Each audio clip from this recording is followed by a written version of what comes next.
పెద్దపల్లి పట్టణ కేంద్రంలోని కూనారం రోడ్డు వద్ద గిట్ల ముకుందరెడ్డి విగ్రహానికి పూలమాలలు వేసి నివాళులర్పించారు.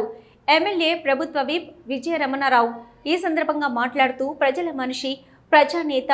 గిట్ల ముకుందరెడ్డి కూనారం సర్పంచ్గా, సమితి ప్రెసిడెంట్ అనేక పదవులు చేపట్టిన అనంతరం పెద్దపల్లికి 3 సార్లు ఎమ్మెల్యేగా సేవలందించిన మహనీయుడు అని కొనియాడారు. మల్లన్న గారు, ఉప్రాజు గారు, మాజీ సింగరేణి చైర్మన్ నరసింహారెడ్డి గారు, ఈ కార్యక్రమంలో పాల్గొన్నటువంటి ప్రజెంట్ కౌన్సిలర్లు, సర్పంచులు, మరి ముకుందరెడ్డి గారి అభిమానులు, వారితో పనిచేసినటువంటి వారి సహచరులు, వారందరికీ కూడా ఈ సందర్భంగా ప్రత్యేక కృతజ్ఞత తెలియజేసుకుంటూ, మరి వారు ఈరోజు మన మధ్యలో లేకున్నా మరి ఈ ప్రాంతంలో కూనారం సర్పంచ్గా, పెద్దపల్లి సమితి ప్రెసిడెంట్గా, 3 సార్లు పెద్దపల్లి నియోజకవర్గం నుండి శాసనసభ్యునిగా వారు ఈ ప్రాంతం నుండి ప్రాతినిధ్యం వహించడం, మరి అభివృద్ధి అంటేనే ముకుందరెడ్డి అంటేనే అభివృద్ధి అనే విధంగా ఆ రోజు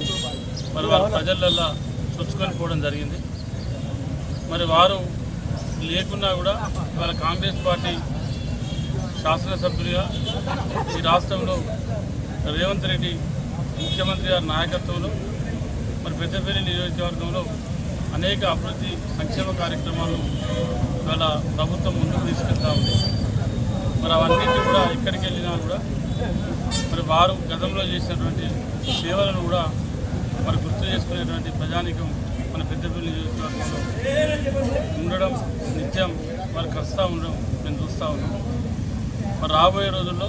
సుల్తానాబాద్లో మరి వారి తనుడైనటువంటి రాజేందర్ రెడ్డి గారి ఆలోచన మేరకు మరి ఇక్కడ ఉన్నటువంటి అన్నయ్య గౌడ్ గారు కానీ, ప్రకాష్ అన్న కానీ, సుల్తానాబాద్ పట్టణంలో ఉన్నటువంటి అందరితో చర్చించి మాట్లాడి ఒక మంచి కూడల్లో మరి అక్కడ కూడా ముకుందరెడ్డి గారి విగ్రహం పెట్టాలని మరి భావిస్తూ ఉన్నాం. తప్పకుండా వారి కుటుంబ సభ్యులు రాజేందర్ రెడ్డి గారు మరి వారి కొడుకైనటువంటి వారి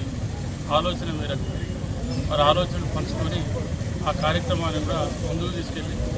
మళ్ళీ వచ్చేటువంటి 13వ వర్ధంతి వరకు అక్కడ కూడా విగ్రహ ఆవిష్కరణ కార్యక్రమం చేయాలని చెప్పి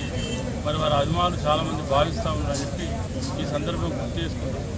ఈ సందర్భంగా మరి వారి కుటుంబ సభ్యులందరికీ ఆ దేవుడు అన్ని విధాలుగా మంచి ఐశ్వర్యాన్ని, మంచి ఆరోగ్యాన్ని ఆ భగవంతుడు ప్రసాదించాలని చెప్పి మనస్ఫూర్తిగా కోరుకుంటున్నాం.